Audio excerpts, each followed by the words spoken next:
Welcome, low ego action heroes. This is Debbie from Delta CX, and welcome to what will be episode 228. It's my article about UX as a bottleneck is a. What have I done? Can you hear me? UX as a bottleneck is a self-fulfilling prophecy. So we're going to read that article, and I welcome your comments, questions, challenges, disagreements live in the chat as we go through it. So if you have something to add, please do add it. We're monitoring the YouTube, the LinkedIn, and the Twitch chat. So I'm going to get ready to share my screen, and the link for this will be in the YouTube description, so you'll be able to find that. And let's press all the right buttons. How about this? All right, there we go. So here is my article. Let's go through it, and I'll be looking for your comments as well. Comments, questions, thoughts, responses. There you go. So UX as a bottleneck is a self-fulfilling prophecy. You'll often hear that UX researchers and designers are a bottleneck. They're too slow. They hold our process back. Engineers sit around with nothing to do waiting for these terribly slow people. In the UX domain, our company creates a self-fulfilling prophecy.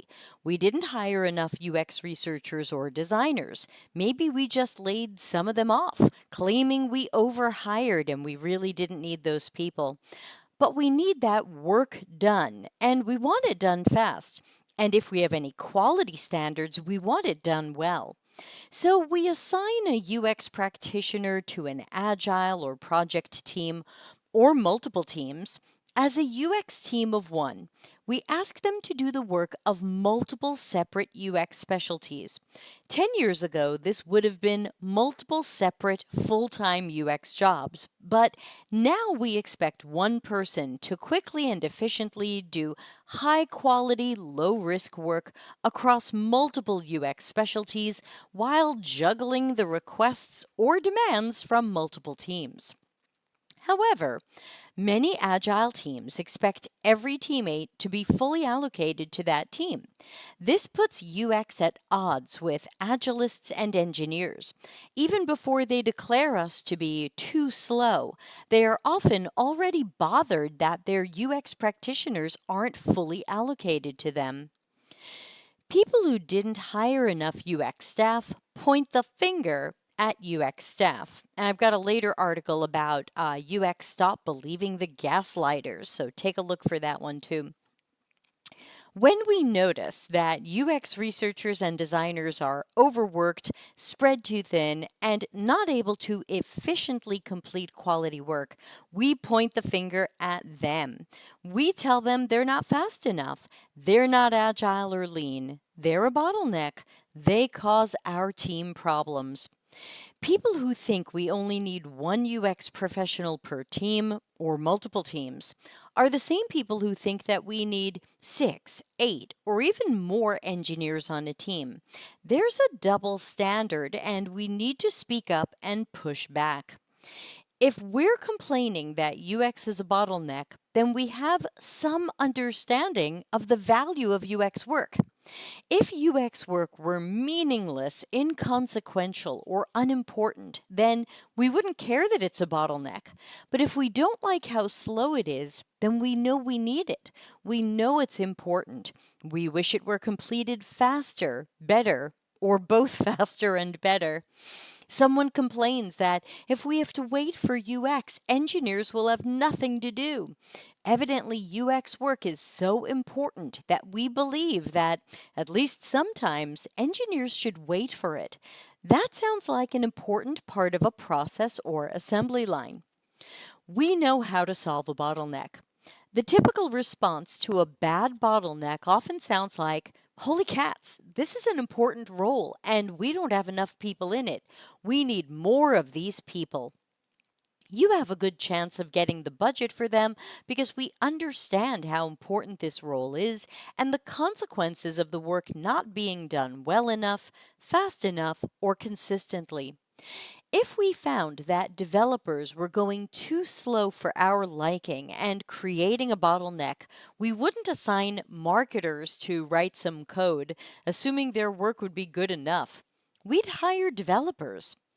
When we have a bottleneck in any area of our company, common solutions include 1.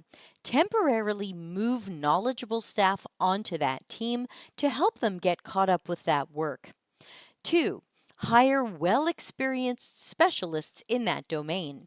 We add part time or full time contractors or employees so that more work can be done efficiently. 3. Hire lower level specialists in that domain. Sometimes we can relieve a bottleneck by bringing in lower paid people who aren't yet experts but can hit the ground running at their level and help more of this work get done.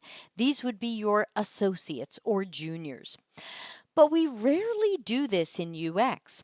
We rarely hire more specialists, not even juniors and low level specialists. If we ask anybody to help with the work, it's normally people who don't come from UX. If they're not great at this work, then the work might be done more slowly or end up lower quality. Fixing a bottleneck is about more than adding breathing humans. It's about adding the skills we need to solve our problem. UX needs a lot more than a breathing human. But when our work is slow or delayed, sometimes we only get breathing humans with no UX expertise and a little spare time. CX and UX work are scientific, critical thinking, problem finding, and problem solving. Many see the tip of that iceberg and think our tasks are fun, easy, make what you like, or fill in a template work. UX work looks like something that anybody can do, but if we want it done well, then not everybody can or should do it. We wouldn't say that coding is just writing words on a screen and anybody can write words on a screen. If the solution for marketing, engineering, product data analysis, and other domains is to hire contractors or full timers when we feel the lack of these specialists, then the solution for feeling the lack of UX practitioners is to hire more UX specialists. Let's not gaslight our UX teammates. Telling UX practitioners or their leaders that UX is a bottleneck and, in a sense, caused their own problems looks like gaslighting. And again, I have a whole separate article on this, so look for UX Stop Believing the Gaslighters. UX is blocked from hiring more people, and UX staff are being laid off while we tell UX they're not getting enough work done for enough teams and it's their fault for being slow. This doesn't stand up well to critical thinking. It's a simple problem with a simple solution. If the user experience is important, then we want specialized people working on it. That's why we hire UX researchers, UX designers, service designers, and other specialties. We know this work is important. We know the outcomes are important. We know that customer adoption, satisfaction, and retention depend on great user experiences. So we need to hire more of these specialists and support them in doing good, preferably great work. Stop laying UX off. Hire more of them. Grow the team. Hire until they're not a bottleneck. It's that simple. A team of one is often automatically a bottleneck. At my company, Delta CX, every project has at least 2 researchers, often 3, and sometimes more for a large project. At least 2 designers, sometimes 3. This makes work happen faster and more efficiently. Here's an example. Let's say there are 400 hours of UX research and design work required to do a project well.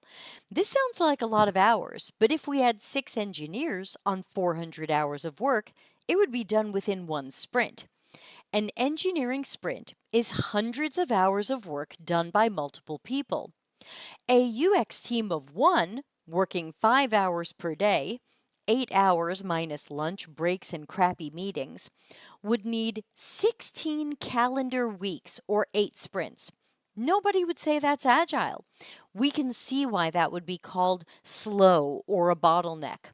We can see why we might ask that worker to do a lot less work, even sacrificing quality outputs and outcomes, just so it can be done faster. Let's say that 3 researchers share 300 hours of research work and 2 designers share 100 hours of design work. And let's imagine that the designers can start while the researchers finish their last 50 hours of work. Assuming that each workday allows for only 5 hours of real work, 250 hours of work for 3 researchers would take less than 4 calendar weeks. 25 hours per week, 3 people, 4 weeks. Then designers can start. 100 hours of work for 2 designers could be finished in around 2 calendar weeks. And let's imagine that this includes at least one fast round of usability testing. Bring back those researchers so we can improve the designs before engineering builds them. This would be 2 sprints of research and 1 sprint of design. If 6, 8, or more engineers working for sprints and weeks is agile, then 5, 6, or more UX professionals working for sprints or weeks is agile. If 3 sprints of UX work seems too long, but 3 sprints of engineering work makes sense, you might not fully understand UX work. And that's okay. I don't fully understand engineering work, but I wouldn't get in your way of doing it, insult you, or tell you you're too slow. We just have to plan early so that engineers and other team members understand which UX work will be ready and when. This requires an experienced and strategic UX professional to make a detailed, precise, and realistic project plan. And that is today's article. So while I wait to see if there are any other comments, questions, thoughts, disagreements, challenges, let's take a moment to thank all of my paid Patreon members. We've got a Patreon, patreon.com/CXCC, and we've got free tiers. We've got a free tier as well as a junior, mid-level, and senior tier. The junior tier starts at only $1 per month. So if you would love to get some extra perks, early access, and help support my content, won't you please join even the free tier and certainly the paid tiers? So thank you to the Patreons. So I think that LinkedIn hasn't been notifying people lately that I've gone live. So hopefully some people know that I've gone live. Okay, there it is. Hi, Francisco. Yeah, so if anybody has questions or thoughts, let me know. Otherwise, this is certainly one of those articles that you can share out with your team. I think it's important to have these conversations about why is UX seemingly so slow and what can we do about that? And does giving non-UX people UX work really make things better? Are we monitoring where that's going well and where that's not going so well? So these are all important conversations to have. And this was part of a larger article series about the value of UX and some of these things. We've got Florian here. Hello. Just taking a moment to say thank you for the content. Thank you, Florian. Thank you so much. And again, this will be episode 228. So this will go to our Patreons first for 2 weeks, and then it will be live on YouTube on our CXCC channel. So you can subscribe there and check it out. Or, of course, if you join our online communities, both our Slack and our Discords have an education and media channel, and that's where all of these will go. So feel free to join those if you want to be notified when stuff is happening. I know notified for this video tonight, but I'll be taking it down because first this goes to the Patreon members. So yeah, if there's any other comments or questions, here you go. Oh, we've got something else from Florian. Thank you so much for posting. Let's see. This says, I'm currently working on improving my team's process and making sure I have enough time to do proper research before we start a new cycle of epic development. Absolutely. We definitely need to know more. Hopefully, you're familiar with episode 196, the knowledge quadrant exercise that can help us take a good look at what we know and what we don't know and what we need to know to make better. Oh, where's my special effects? Let's see, where did I put them? No.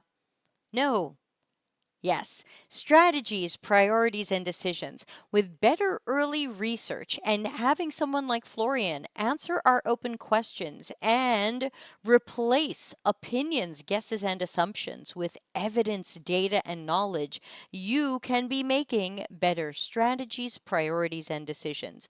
We'll make fewer mistakes, we'll have less waste and risk. Early research pays for itself time and time again. People get nervous when they see UX wants to take time before other things can happen in the project, but nearly every book on CX, UX, product strategy tell you do early research. Understand your customers and users and target audiences, what I call your experience ecosystem. Make sure you really understand who they are and what they're doing and how they're doing it and where there's room for improvement there or opportunities for your company. So, pretty much every book recommends this, but then they act like, nah, it's not that important. You can skip it or just call a couple of people and ask them what they want. That is not the way. So, yes, good luck, Florian. If you need some help, come to our online communities and ask for help. Our online communities are free. You can find the links at deltacx.com/links. We've got a Slack and 2 Discords, depending upon what you'd like to talk about. So, there you go. Let's talk quickly about what else is going on this week. Tuesday, well, let's see. Tuesday is always office hours. It used to be called office hours. Now it's called Q&A AMA. You can send in your questions ahead of time at deltacx.com/links.